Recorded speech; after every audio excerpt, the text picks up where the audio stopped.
mga ka-construct, magandang umaga po ulit sa inyo lahat. Nandito po ulit ang inyong ka-construct na si Benny, nagbabalik. At syempre ang BS Hernandez 19 TV po. Welcome back po muli dito sa aking munting channel, sa mga dati na po natin mga subscriber. At syempre sa mga bago rin lang po dito sa aking munting channel. Maraming salamat po sa walang sawa niyo pag-suporta dito sa aking channel nga po.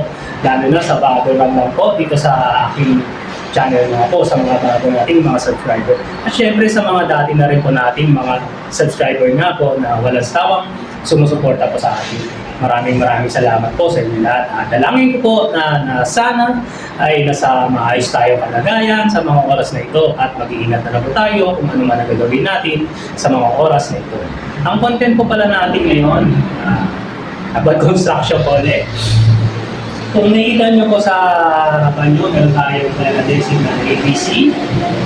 ABC tile adhesive original, Ready Fix, tile adhesive additive. Ang gagawin po kasi itong lababo, ang itatiles po natin. Ayan. Ayan nga po. Meron po kasing existing na tiles na nakalagay dito sa lababo. Hindi na po natin siya i-chipping, titiktikin. Tatanggalin po itong tiles. Ayan. Papahira na lang po natin siya ng tile adhesive nga po saka yung Ready Fix na solution. Pagsasamahin po natin yung papag-combine, may kasamang tubig. Yun na lang po ipapahid natin dito sa nakakabit na tiles nga po para kumapit yung ating panibagong tiles na ilalagay nga. Yan, para hindi na po tayo mag-chipping, magtiktik. Save na po tayo sa time. Nga po, kung hindi na tayo mag-chipping, makakatipid po tayo sa labor, yan, sa mga gagawa po. Yan. Itong nandito naman po sa may nakapix na siyang dating 60 by 60 na tiles. Hindi na po pinatanggal ng may-ari kasi sayang, nanginayang. Kaya, dyan na rin po siya. Nilagyan na lang natin ng cover para hindi naman po marumihan. Okay pa naman po kasi kaya hindi na siya pinatanggal. Ang gagawin na lang po natin itong wall nga. Ayan, yung wall ng lababo po. Tara po, ipakita ko sa inyo kung paano ko i-mix. Dahil maliit lang po yung portion na papahiran natin ng tile adhesive nga po na meron akong Ready Fix. Hindi po tayo magtitimpla ng marami. Sasaktuhin na po natin kung ano lang po kailangan natin na solution, na mixture po. Yun lang po ang ititimpla natin. Ang gagawin po natin, kasi base po dito sa direction ni Ready Fix nga po,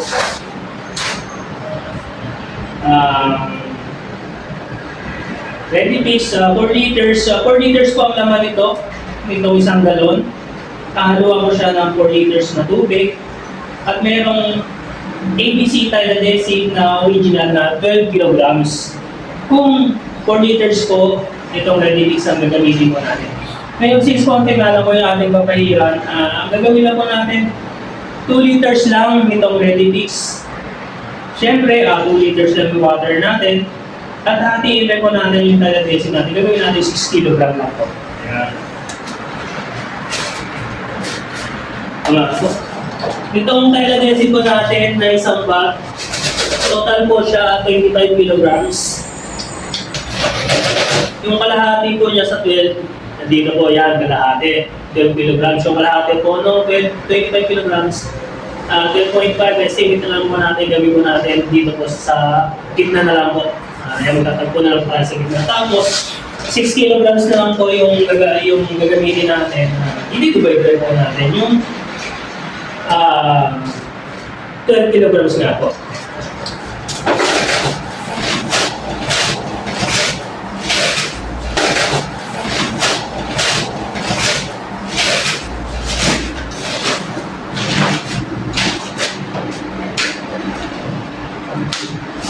Tapos po pala, ang mga kusap ang gamitin natin na haluan. Pwede po sa balde para hindi po sipsipin yung magiging mixture natin ang Ready Mix po sa yung tubig.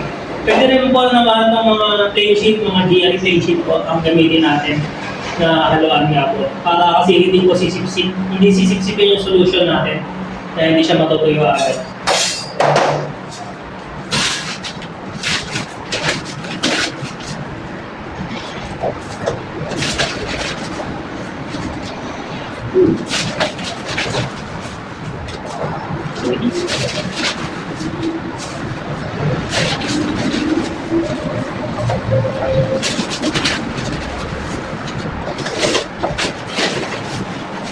Ayun na po.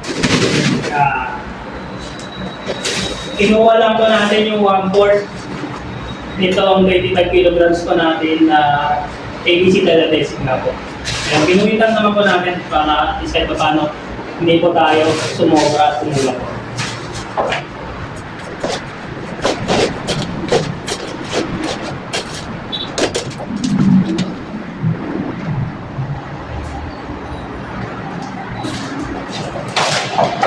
Next na gagawin po natin, meron na po tayong 2 liters na tubig dito. Ayan, nalagyan na lang po natin ng 2 liters itong wet mix nga po. I-shake po muna natin. Hinihita mo na rin po. 4 liters po kasi ang laman nito. Kalahati 2 liters nga. Tapos yung 1/4 niya 1 liter. Ayan. Ang gagamitin po natin dito is 2 liters lang po. Kalahati nitong wet mix palagi natin.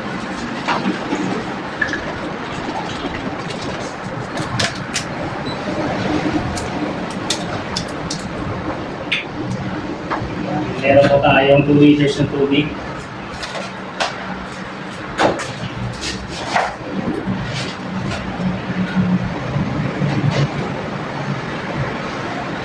Ginagawa ko po muna, kaya pinag-mix ko po muna sabay ang gawin natin yung nakapatid.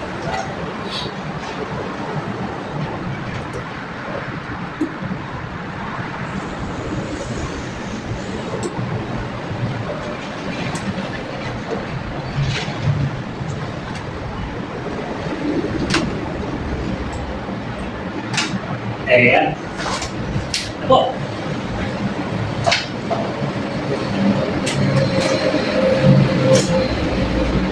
Haluin lang po natin. Ngayon po, pwede na natin.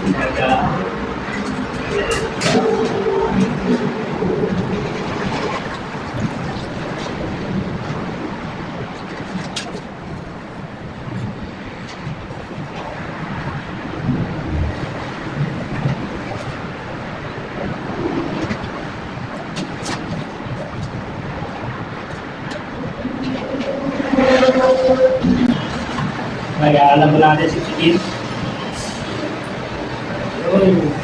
Tapos,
ayan po.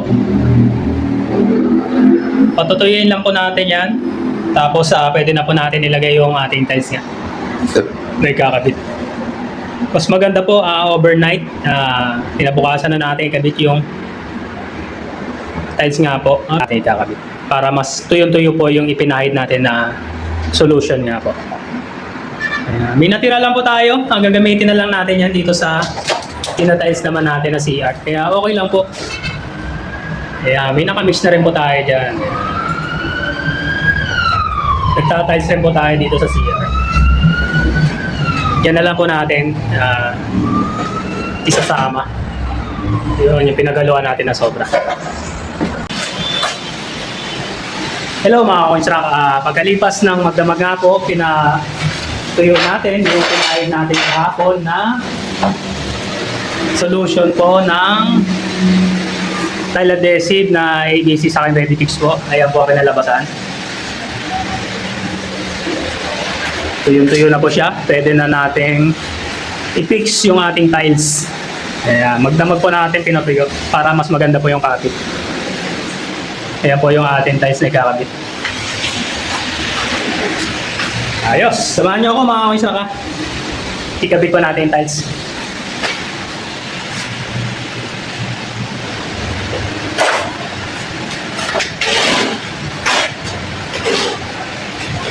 Tile adhesive po ginamit natin dito.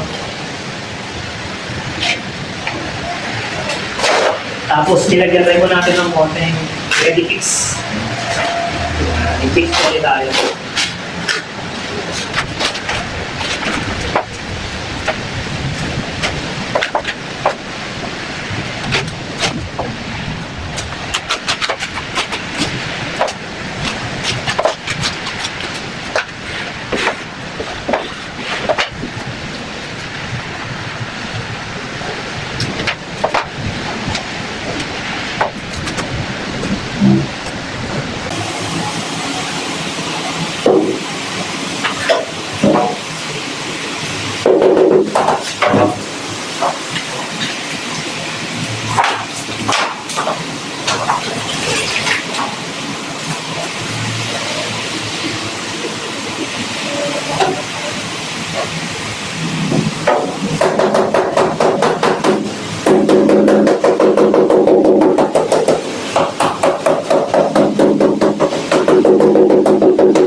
Ay, paman. Ay sir.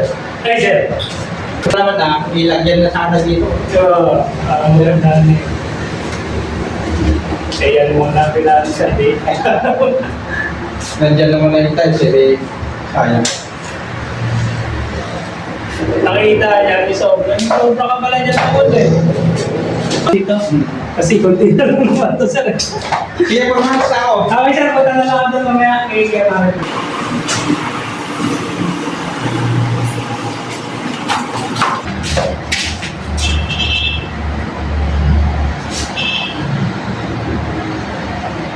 Ayos! Ayos na po mga konstrak. Ayan. Natapos na natin. May tiles yung wall. Itong lababo. Ayos, ganda.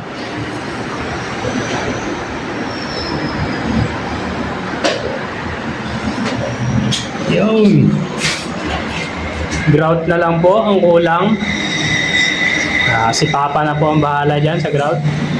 Saka linis na lang po nitong sink. Okay na. May outlet po. So paano mga konstrak? Hanggang sa next video vlog po natin. Maraming salamat po sa pagsuporta nyo palagi dito sa aking channel. Huwag niyo pakalimutan mag-like, share at subscribe. Click nyo na rin po yung notification bell para update kayo sa mga next na video vlog ko pa pong mga gagawin. Muli po, paalam, maraming salamat. God bless po. Thank you.